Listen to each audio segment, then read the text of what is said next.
안녕하세요. 닥터 윤입니다. 오늘은 암 치료와 관련된 이야기 중에 식단, 그리고 그 중에서 환자분들이 제일 자주 물어보는 질문들에 대해서 이야기 나눠보도록 하겠습니다. 첫 번째 질문은요. 고기를 먹으면 암에 안 좋다는 이야기가 많은데 저는 고기를 먹어도 괜찮을까요? 정말 많이 물어보십니다. 그리고 심지어 어떤 경우에는 저한테 이야기 안 하고 그냥 너무나도 자연스럽게 암 환자니까 채식해야죠 하고 그냥 채식하는 분도 계시고요. 일단은 근거 없는 이야기는 아닙니다.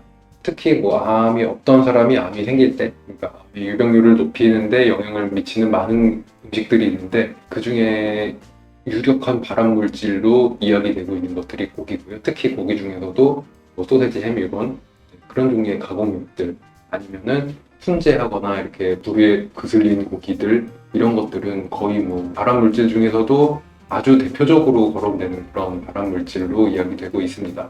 그러면은 고기를 무조건 안 먹어야 되는 것인가? 암 치료를 할 때에는 우리 몸에서 필요로 하는 많은 영양소들이 있는데 그 중에 부족해지기 쉬운 것들이 고기에 또 많이 모여있는 것도 사실이에요. 암 치료 중에는 고기를 어느 정도 드시는 게 맞을 수도 있습니다. 물론 대장암, 유방암, 이런 전립선암 이런 한국인이 자주 걸리는 암들이 고기 섭취와 유관한 경우가 많아서 기왕이면 안 드시면 좋겠다 하는 경우들도 분명히 있기는 한데요. 적극적인 치료 도중에는 그래도 드시는 게 맞고 그 뒤에는 관리를 위해서는 적게 드시는 방향으로 이야기를 드리고 있습니다. 다만 가공육들, 햄, 소세지 이런 거는 절대 드시지 마시고 고기 드실 때 구워 먹지 마시고요. 그런 것들만 잘 지켜주시면은 그렇게 마주 해로울 만한 것들은 없어요. 오히려 실보다는 득이 더 많은 그런 경우가 더 많기 때문에 그렇게 생각해 주시고 어느 정도 치료가 다 되고 몸이 회복이 되신 다음에 그 다음에는 적게 드시면 좋긴 합니다. 두 번째 많이 물어보시는 것 중 하나가 기름진 음식 먹어도 될까요? 물어보는 건데요. 사실 한식에 그렇게 기름이 많이 들어가지는 않아요.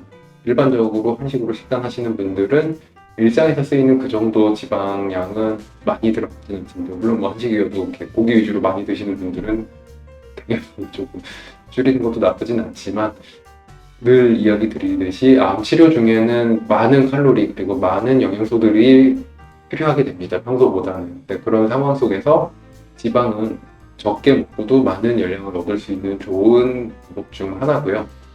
그렇기 때문에 이거를 완전히 배제하고 식단을 짜신다면은 오히려 부족함이 더 많을 수도 있어요. 물론 쓸개 쪽 문제가 있거나 쓸개를 띄셨거나 아니면은 소화기 암이신 분들 경우에는 기름이 많이 들어가면 오히려 이제 먹었던 것들 다른 거를 흡수를 못하고 그냥 내보내는 경우들이 있어서 좀 지방 섭취량을 제한하거나 주의하셔야 되는데 그런 경우가 아니라면 일상적으로 먹는 정도는 오히려 좀 도움이 되지 않을까 합니다. 그리고 또 기름에는 기름을 통해서만 섭취할 수 있는 비타민이나 영양소들이 많이 있기 때문에 일부러 배제하고 드실 필요까지는 없습니다. 너무 기름이 많다고 알려진 음식들 그런 것들을 많이 먹거나 그럴 필요까지는 없습니다. 그리고 또 많이 물어보는 게 짜고 매운 음식을 먹어도 될까요? 짠 음식, 매운 음식이 암 환자에게 해가 되는 경우는 대부분 이제 그 음식이 닿는 소화관 쪽에서 염증을 일으키기 때문에 그렇거든요. 염도가 일정 이상 올라가면은 이렇게 지속적으로 지속이 되면은 위장관 쪽에서 염증이 났다거나 아니면은 많이 매운 거 먹으면 왜 설사하고 배 아프고 그러잖아요. 그런 것처럼 매운 게 확 훑고 내려가면서 그렇게 된 상처들이 쉽게 회복 못하고 염증이 자꾸 나고 작은 염증 자체가 암을 더 많이 왕성하게 만드는 환경 중 하나거든요. 중요한 지표예요. 그래서 암 환자분들은 어쨌든 염증을 많이 억제해 놓는 게 중요한데 염증이 자꾸 만들어서 오히려 암에 안 좋은 영향을 줄 수는 있습니다. 근데 몸에 염증이 날 정도로 짜고 매운 게 아니라면 어느 정도 짠맛과 어느 정도 매운맛은 입맛을 올리는 데 도움이 되기 때문에 크게 무방합니다. 그 정도 선이라면. 밀가루 음식 먹어도 되나요? 많이들 물어보십니다. 보통 병원에서 밀가루 음식을 못 먹게 하는 이유는 대부분 이제 소화기 질환 환자분들이 소화가 안 돼서 못 먹게 하는 경우가 많고요. 아무래도 일반적인 식단에 비해 우리나라에서 밀가루로 만드는 음식들이 소화가 잘 안 될 법한 음식 위주로 만들기는 해요. 쫀득쫀득하게 하기 위해서 글루텐 같은 걸 넣어서 질긴 면을 만든다든지 빵을 만들어도 거기에 몸에 안 좋을 법한 것들을 많이 넣은 빵을 만든다든지 기본적으로 미리 쌀에 비해서 소화가 좀 한국 사람들은 덜 되는 편인데 조리 방식 자체도 밀가루 음식들이 소화가 참 안 되는 방식으로 조리를 많이 해요. 병원에서 밀가루 먹지 말라는 거는 대부분 이제 그런 의미에서 이야기하는 거고, 첫 번째는 소화기 부담 때문에, 그리고 두 번째는 밀가루 음식에 들어가는 기타 등등 다른 첨가물들, 밀가루로 만든 음식들이 대부분 그렇게 많이 들어가죠. 그래서 못 먹게 하는 것도 있고요. 암 환자분들께는 이 첨가물들이 문제가 돼서 못 먹게 하는 경우가 많고, 그리고 또 하나는 수입 밀가루에 약을 많이 쳐서 잔류 농약이나 이런 것들 때문에, 물론 뭐 어느 정도 일정 이상 안정성을 다 확보하고 거기에 수치에 맞춰서 갖고 오기는 하지만, 암 환자분들이라면 좀 어느 정도 피했으면 싶은 것들도 좀 있습니다. 그래서 밀가루 음식을 좀 적게 드시는 게 좋겠다라고 말씀을 드리고요. 기왕이면은 뭐 유기농이나 무농약이나 이런 것들을 활용해서 드시면 좋을 것 같긴 합니다. 입맛이 없어서 쉽게 넘어가는 면류 위주로 식사하시는 분들 가끔 계신데, 아무래도 면은 밀가루로 만들 수밖에 없기 때문에 밀가루 섭취량이 많아지면서 이제 그에 따른 걱정을 하시는데, 안 드시는 것보다는 나아요. 근데 하나 조심해야 될 거는 들어간 음식의 재료를 조사해 보면은 국수 한 그릇에 내가 먹은 거 대부분 밀가루와 소금과 물입니다. 영양학적으로 굉장히 한쪽으로 치우친 단순 칼로리만 들어가는 음식이에요. 그래서 국수류를 드실 때에는 꼭 고명이 됐든 아니면 반찬이 됐든 다른 거를 같이 드셔서 영양 균형을 맞춰서 드실 수 있게끔 해주시는 게 좋습니다. 아니면 그냥 말 그대로 그냥 단순 탄수화물만 잔뜩 먹어버려요. 그런 것만 피해 주시면 좋을 것 같습니다. 설탕 적게 먹어야겠죠? 라는 질문이요. 당분에 대한 이야기는 암 환자분들에 있어서 좀 좋지 않다는 이야기들만 많이 나옵니다.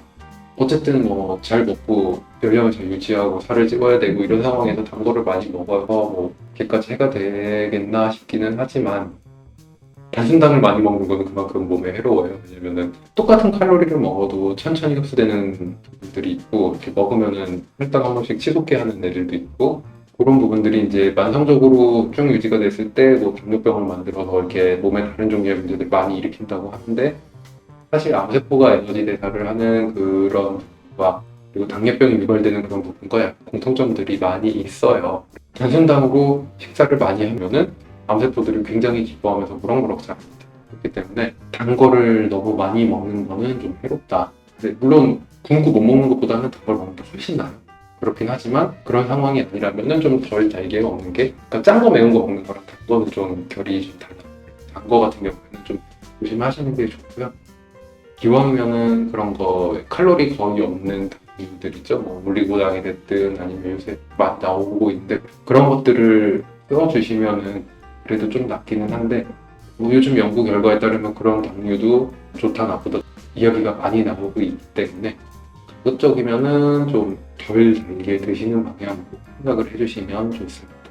극단적으로 저탄고지 키토제닉 같은 거 하시는 분들은 암세포가 세포 활동 속에서 당분을 갖고 에너지를 쓰고 자라나기 때문에 암세포에 당을 안 주기 위해 완전히 탄수화물과 당을 끊어버리고 지방식이를 하면은 암세포가 굶어 죽을 것이다.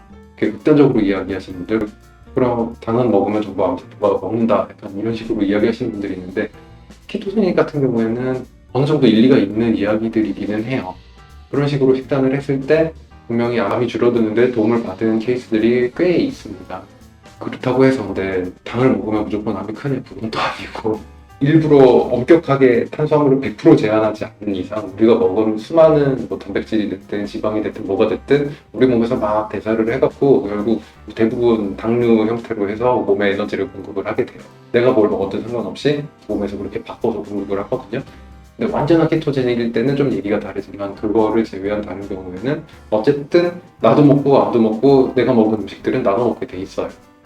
그런 의미에서 당분을 많이 먹어서 암이 더 큰다 그렇게까지는 아니고요. 병으로 자꾸 혈당 쇼크를 훅훅 주면은 암이 더 빨리 크는 데는 영향을 미칠 수 있으니까 좀 주의해 주시면 된다라는 의미로 받아들여 주시면 되겠습니다.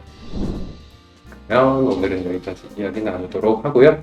다음번에는 수술과 관련해서 식단 관리 어떻게 하시면 좋은지 이야기 나눠보도록 하겠습니다.